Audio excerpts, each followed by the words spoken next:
जय Hind. Good evening everyone. आज हम लोग कंप्यूटर फंडामेंटल का तीसरा क्लास पढ़ेंगे।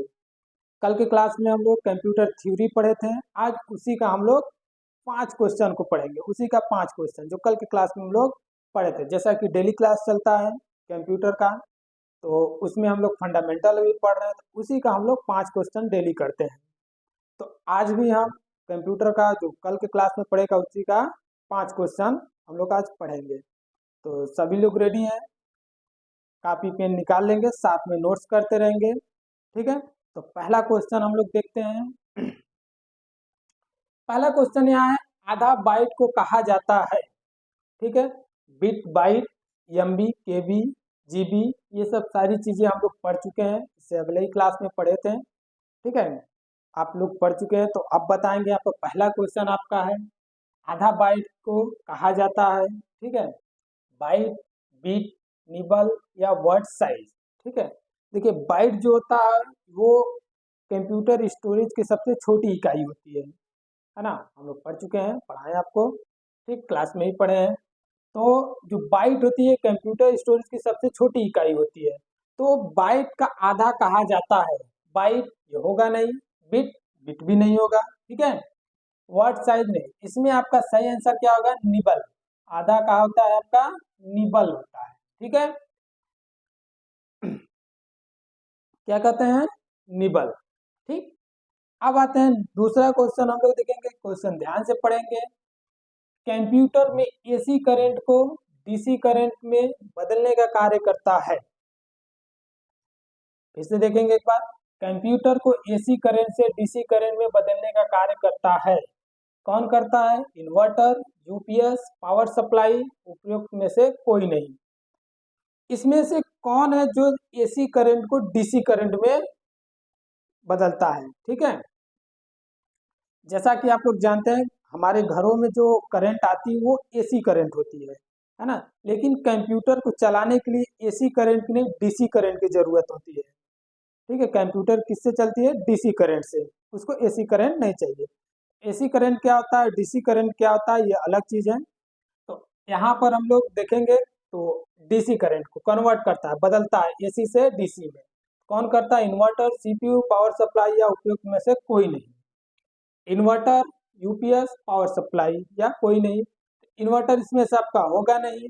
यूपीएस, यूपीएस क्या करता है? ये खुद एक पावर सप्लाई है। ठीक है, नेक्स्ट आते हैं यूपीएस का फुल फॉर्म। देखिए, अनट्रप्टेबल पावर सप्लाई। ठीक है, क्या होता है इसका? अनट्रप्टेबल पावर सप्लाई। चलिए देखते हैं। तो इसमें से आपका सही आंसर हो जाएगा पावर सप्लाई। ठीक है, एसएमपीएस जिसे कहते हैं। ठीक है, एसएमपीएस। इसमें कौन क्या करता है? कंप्यूटर एसी करंट को डीसी में बदलने का काम कौन करता है? तो एसएमपीएस करता है। ठीक है, जिसे हम पावर सप्लाई कहते हैं।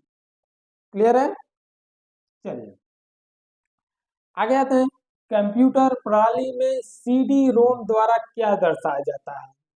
कंप्यूटर प्रणाली में सीडी रोम द्वारा क्या दर्शाया जाता है? ऑप्टिकल डिस्क, मैग्नेटिक डिस्क या मैग्नेटिक ऑप्टिकल डिस्क या कोई नहीं। इसमें से क्या आंसर सही होगा? आप लोग पढ़े हैं, बताएंगे। वेरी गुड, इसमें आपका होगा ऑप्टिकल डिस्क। ठीक है, आपका इसमें से कौन सा आंसर सही होगा? तो ऑप्टिकल डिस्क। नेक्स्ट आते हैं, चौथा क्वेश्चन देखते हैं हम लोग। किसी कंप्यूटर की परमानेंट मेमोरी क्या कहलाती है? किसी कंप्यूटर की जो परमानेंट मेमोरी होती है वो क्या कहलाती है? रैम, सीडी रोम, रोम या सीपीयू। ठीक है, तो इसमें से आपका करेक्ट आंसर कौन सा होगा? रोम। ये क्या है आपका? रोम। ये परमानेंट मेमोरी होती है। इसमें जो भी डाटा होता है इसे हम लोग डिलीट नहीं कर सकते हैं। ठीक है, ये कंप्यूटर की एक ऐसी मेमोरी होती है जिसमें जो भी डाटा होता है इसको हम लोग डिलीट नहीं कर सकते। ये परमानेंट हमेशा के लिए होता है, इसको डिलीट नहीं किया जा सकता, ना ही इसको इसमें से कोई भी डाटा को हम चेंज कर सकते हैं। क्लियर है? रोम में जो भी डाटा होता है उसको ना ही हम बदल सकते हैं, ना ही उसको डिलीट कर सकते हैं। ये परमानेंट है, हमेशा के लिए इसमें रहता है। ठीक है, रोम, रैम, ठीक है, ये सब क्या है, मेमोरी क्लास हम लोग आगे पढ़ेंगे तो उसमें आपको सारी चीजें बताएंगे। ठीक है, अब आते हैं, हाँ इसमें हम लोग थोड़ा सी पढ़े हैं इसीलिए इसका क्वेश्चन हम दिए हैं। ठीक है, मेमोरी क्लास में थोड़ा सा मेमोरी हम लोग पढ़े हैं, ये सब आपको पढ़ा है, रैम रोम के बारे में आप लोग पढ़े हैं, इसीलिए हमने एक क्वेश्चन इसमें से दिया है। नेक्स्ट क्वेश्चन को देखते हैं, कंप्यूटर प्रणाली में एएलयू का तात्पर्य क्या है। एएलयू, एएलयू का फुल फॉर्म जिसे कहते हैं, ठीक है, क्या तात्पर्य एएलयू का, arithmetical logic unit, array logic unit, या एलएल ड्राइव लॉजिक यूनिट, या एप्लीकेशन लॉजिक यूनिट। इसमें से आपका कौन सा आंसर सही होगा, इसमें से आपका ए आंसर सही है, अरिथमेटिकल लॉजिक यूनिट।